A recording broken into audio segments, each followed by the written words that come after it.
Ahmedabad Alice bridge વિધાનસભા બેઠકના ધારાસભ્યોનો એએમસીને વધુ એક પત્ર। ધારાસભ્ય અમિત શાહે મ્યુનિસિપલ કમિશનરને પત્ર લખ્યો છે। જમાલપુરમાં 8 થી 10 હજાર વારના એએમસી પ્લોટમાં દબાણો દૂર કરવાની માંગણી કરી છે।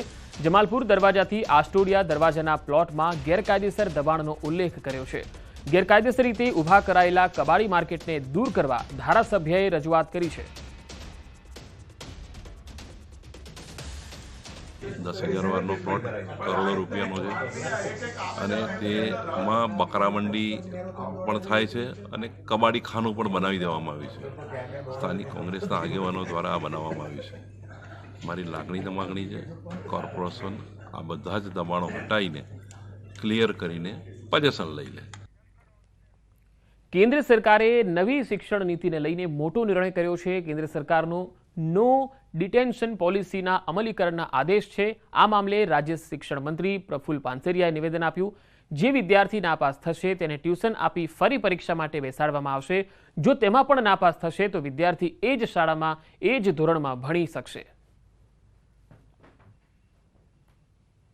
સરકારના રાજપત્રનું અમલીકરણ ઓલરેડી ગુજરાતની અંદર થઈ રહ્યું છે, જેથી કરીને ધોરણ 5 અને ધોરણ 8માં જે વિદ્યાર્થીઓ નાપાસ થાય તો એને એ જ શિક્ષકો દ્વારા 2 મહિનાનું ટ્યુશન આપીને ફરી વખત એક્ઝામ લેવાનું અને જો એમાં નાપાસ થાય તો એ જ વિદ્યાર્થી એ જ શાળાની અંદર એ જ ધોરણની અંદર પાછો ભણી શકશે। જૂનાગઢ માર્કેટિંગ યાર્ડમાં ખેડૂતોની મગફળી તેમજ સોયાબીનની ટેકાના ભાવે ખરીદી ચાલુ છે। અંદાજિત 2300 થી વધુ ખેડૂતોએ ટેકાના ભાવે મગફળીના વેચાણનું રજીસ્ટ્રેશન કરાવ્યું, પરંતુ હાલ ટેકાના ભાવે ખરીદી ખુલ્લામાં થઈ રહી છે। ત્યારે આવનાર દિવસોમાં કમોસમી વરસાદની શક્યતા વ્યક્ત કરાઈ છે। જો વરસાદ પડશે તો ખેડૂતોને નુકસાન થવાની શક્યતા રહેશે। આ તરફ યાર્ડના સેક્રેટરીએ જણાવ્યું છે કે જો વરસાદ આવશે તો તમામ મગફળીને શેડમાં રાખવામાં આવશે। યાર્ડ પાસે મોટા અને નાના શેડ મળી કુલ 11 શેડ છે। આવનારી પરિસ્થિતિને પહોંચી વળવા યાર્ડ સક્ષમ હોવાનું જણાવ્યું।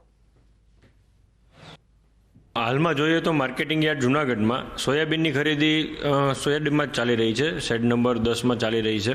જ્યારે મગફળીની ખરીદી ગિરનારી ગ્રાઉન્ડ ખાતે ચાલુ રહી છે, પરંતુ વરસાદની આગાહી હોય અમારો આગમજતીના પગલાં રૂપે અમે તૈયારી રાખી છે। અન્ય શેડમાં ખરીદી શરૂ કરાવી શકીશું। વરસાદના 1-2 દિવસ આગળ કમોસમી વરસાદના 1-2 દિવસ અગાઉ જ્યારે અમને એવું લાગશે કે વરસાદ પડવાની સંભાવના છે ત્યારે અમે તે ખરીદીનું સ્થળ બદલાવી અને શેડમાં લઈ લેશું। ગોંડલ માર્કેટિંગ યાર્ડમાં મરચાની ભારે આવક નોંધાઈ। યાર્ડમાં ગોંડલના પ્રખ્યાત મરચાની 45 થી 50 હજાર ભારીની આવક થઈ। મોટી સંખ્યામાં ખેડૂતો મરચા લઈને પહોંચ્યા, જેના કારણે યાર્ડની બહાર બંને બાજુ 3 કિલોમીટરથી લાંબી કતારો જોવા મળી। હરાજીમાં 20 કિલો મરચાના સરેરાશ ભાવ 1000 થી લઈને 3800 સુધી બોલાયા। સારા ભાવ મળવાથી ખેડૂતો પણ ખુશખુશાલ છે। ગોંડલનું મરચું તેની ગુણવત્તાના કારણે દેશભરમાં જાણીતું છે। વિદેશમાં પણ મોટા પ્રમાણમાં નિકાસ થાય છે।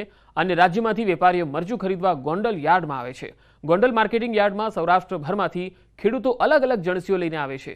હાલ યાર્ડ સત્તાધીશોએ મરચાની આવક નવી જાહેરાત ન થાય ત્યાં સુધી બંધ કરી છે। મારા મરચા 9 ભારી આવ્યા હતા, 2451માં બજાર આવી। બજાર ભાવ સાધારણમાં સારું કહેવાય ક્વોલિટી પ્રમાણે, અને 2500 થી 4000 રૂપિયા બજાર ચાલે છે।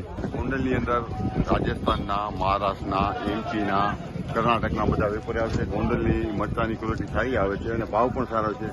સાનિયા અને રેવા અને બીજી 2-4 ક્વોલિટી છે જે સારી આવે, કલર, ખુશ્બુ, મીઠાશ આની મરચીમાં સારી ક્વોલિટી હોવાથી આખા ઇન્ડિયાના માણસો આ મરચું લેવા આવે છે। અમેરિકા, તાઇવાન, ચાઇના જેવા કેટલાય દેશોમાં ગોંડલનું મરચું એક્સપોર્ટ થતું હોય અને અત્યારે મરચાની ભાવ સાનિયા, રેવા, કોલરજી મરચું અત્યારે વધારે ફેમસ હોય તો મરચું અત્યારે 1500 થી લઈ અને 4000 રૂપિયા સુધી મરચું હરાજીમાં વેચાતું હોય છે। જ્યારે અમે ખેડૂતોને આપણા માધ્યમથી ખાસ વિનંતી કરી છે કે કોઈ ઉતાવળ મરચાની ન કરે અને પોતાએ મહા મહેનત કરેલું મરચું જો સુકાવીને લઈ આવે તો એમને ભાવ પણ સારો મળે અને ક્વોલિટી પણ મળે। અમદાવાદ આવતા પ્રવાસીઓને આકર્ષવા અનોખો પ્રયાસ થઈ રહ્યો છે। ક્રિસમસને લઈ અમદાવાદ એરપોર્ટ શણગારવામાં આવ્યું। ટર્મિનલ 1 પર ક્રિસમસ ટ્રી સાથે ડેકોરેશન કરાયું। ફેસ્ટિવ સિઝન પર પ્રવાસીઓ માટે આકર્ષણનું કેન્દ્ર બન્યું છે એરપોર્ટ। તો આકર્ષણનું કેન્દ્ર બન્યું છે આ એરપોર્ટ, કારણ કે ક્રિસમસ હવે 25 તારીખે છે અને તેને લઈને એરપોર્ટને શણગારી દેવામાં આવ્યું છે. તો આ બુલેટિનમાં અત્યારે આટલું જ. નમસ્કાર.